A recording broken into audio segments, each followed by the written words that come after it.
विद्यार्थियों, M.Com final business administration की कक्षा में आप सभी का स्वागत है। मैं डॉक्टर R.M. यादव। पिछली कक्षा में मैंने आपको अभिप्रेरण का अर्थ, अभिप्रेरण की परिभाषाएं, अभिप्रेरण की प्रकृति तथा विशेषताओं के संबंध में बतलाया था। उसी कड़ी में मैं आज आपको अभिप्रेरण का महत्व, इम्पोर्टेंस ऑफ मोटिवेशन के संबंध में बताने जा रहा हूँ। सभी विद्यार्थी ध्यान से सुने। प्रिय विद्यार्थियों, परंपरागत प्रबंध के अंतर्गत कर्मचारियों की इच्छाओं, भावनाओं, अभिलाषाओं आदि को कोई महत्व नहीं दिया जाता था। कर्मचारियों को दास बनाकर सेवायोजक के यहाँ काम लिया जाता था। कम वेतन पर अधिक समय तक कार्य करना होता था कर्मचारी को उत्पादन के अन्य साधनों के समान केवल एक साधन मात्र ही माना जाता था, जिसके श्रम को वस्तु की भांति क्रय विक्रय किया जा सकता था।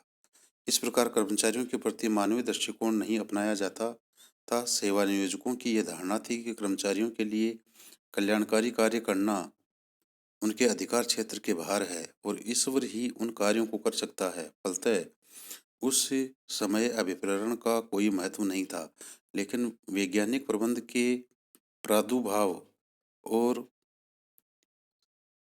परिस्थितियों में तीव्र गति से परिवर्तन ने सेवा नियोजकों को मानवीय संपदा पर सर्वाधिक ध्यान देने के लिए बाध्य कर दिया और कर्मचारी के श्रम को क्रय विक्रय की वस्तु न मानकर उत्पादन का एक अभिन्न अंग माने जाने लगा। फलतः अभिप्रेरण की आवश्यकता एवं महत्व को स्वीकार किया गया। वैज्ञानिक प्रबंध के जन्मदाता F.W. टेलर ने भी अभिप्रेरण के महत्व को स्वीकार किया और प्रेरणात्मक मजदूरी पद्धति पर बल दिया। प्रसिद्ध प्रबंधशास्त्री एलन का मानना है कि अपर्याप्त अभिप्रेत व्यक्ति सर्वाधिक सुदृढ़ संगठन का प्रभाव भी समाप्त कर देते हैं। अभिप्रेरण के महत्व का विस्तृत अध्ययन करने से पूर्व हमें समझना होगा कि कार्य की क्षमता और कार्य करने की इच्छा दो अलग अलग तथ्य हैं।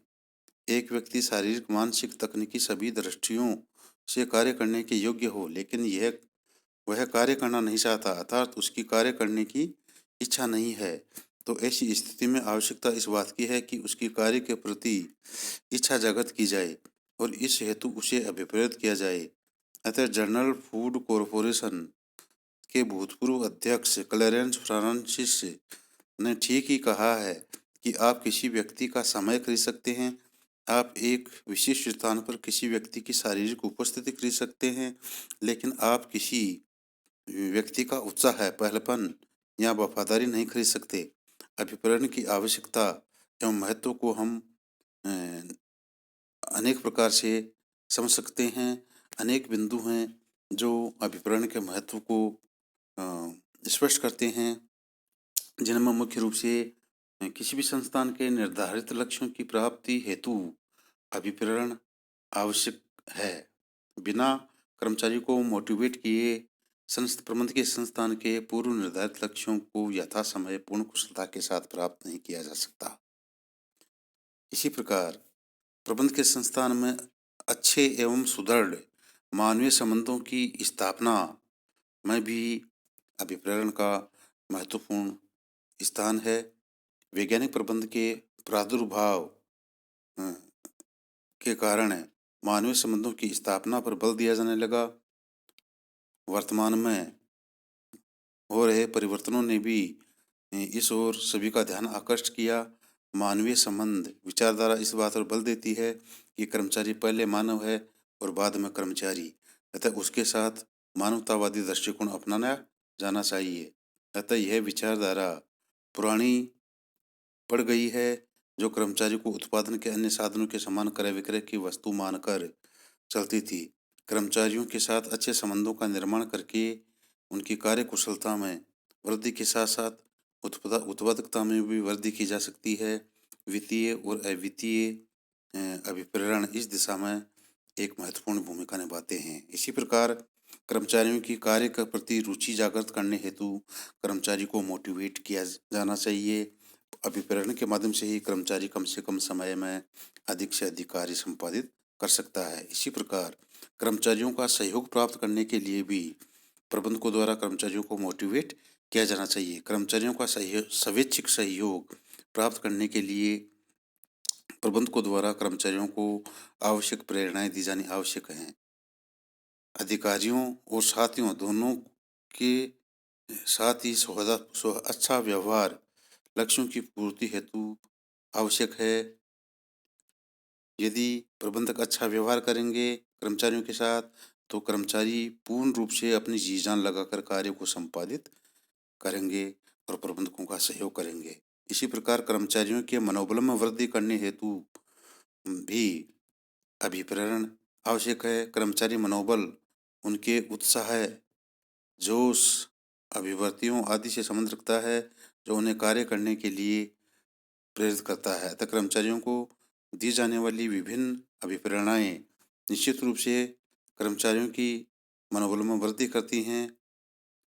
इसी प्रकार मानवीय संसाधन के सदुपयोग हेतु मानव को मोटिवेट किया जाना जरूरी है। मानव अर्थात कर्मचारी, यदि कर्मचारियों को यथा समय प्रबंधकों द्वारा विभिन्न अभिप्रेरण विधियों के माध्यम से मोटिवेट किया जाएगा, तो प्रत्येक कर्मचारी अन्य भौतिक साधनों जैसे मशीनें हैं, फर्नीचर है, वित्त है, आधुनिक तकनीकें हैं, उनका पूर्ण रूप से सदुपयोग करेंगे। इसी प्रकार अच्छे श्रम संबंधों के निर्माण हेतु भी कर्मचारियों को मोटिवेट किया जाना जरूरी है। वर्तमान समय में हो रहे विभिन्न प्रकार के तकनीकी परिवर्तनों को, वैज्ञानिक विधियों को प्रबंध के संस्थान में लागू करने के लिए भी कर्मचारियों को मोटिवेट किया जाना चाहिए। अभिप्रेरण एक ऐसा साधन है जिसके माध्यम से कर्मचारी आवर्तन में कमी लाई जा सकती है। जो कर्मचारी संस्था छोड़कर चले जाते हैं, उन कर्मचारियों को यथा समय मोटिवेट करके उसी संस्थान में रोका जा सकता है, जिससे कि कर्मचारी अपनी इस संस्था को छोड़कर दूसरी संस्था में नहीं जाए। इसी प्रकार कर्मचारियों को सामाजिक, मानसिक, शारीरिक, आर्थिक सभी प्रकार की आवश्यकताओं की संतुष्टि प्रदान करने हेतु वित्तीय और अवित्तीय प्रेरणाएं यथा समय दी जानी आवश्यक है। कर्मचारियों की कार्य की संतुष्टि के लिए अभिप्रेरणाओं का विशेष महत्व है। इसी प्रकार संस्था की संपूर्ण अर्थ कार्य क्षमता में वृद्धि करने के लिए भी मोटिवेशन आवश्यक है। नवीन एवं आधुनिक साधनों के प्रयोग हेतु भी कर्मचारियों को अभिप्रेरित किया जाना चाहिए। अभिप्रेरण प्रक्रिया के अंतर्गत प्रबंधकों को मानवीय व्यवहार का विश्लेषण एवं अध्ययन कर अवसर मिलता है। इसे वे समान व्यवहार को और अधिक अच्छी तरह समझते हुए स्वयं व्यवहार कुशल हो जाते हैं। इस प्रकार अभिप्रेरण प्रबंध विकास में सहायक है। संस्था की ख्याति में वृद्धि हेतु भी अभिप्रेरण का विशेष स्थान है। अभिप्रेरण कर्मचारी की उसी संस्था में कार्य करना पसंद करते हैं और दूसरी संस्थाओं के कुशल कर्मचारी भी उस संस्था की ओर आकर्षित होते हैं। प्रिय विद्यार्थियों, मैंने आज आपको अभिप्रेरण के महत्व के बारे में विस्तार से बतलाया। आप सभी ने ध्यान से सुना, इसके लिए बहुत बहुत धन्यवाद। किसी भी प्रकार की प्रॉब्लम हो, आप नीचे लिंक पर डाल सकते हैं। धन्यवाद।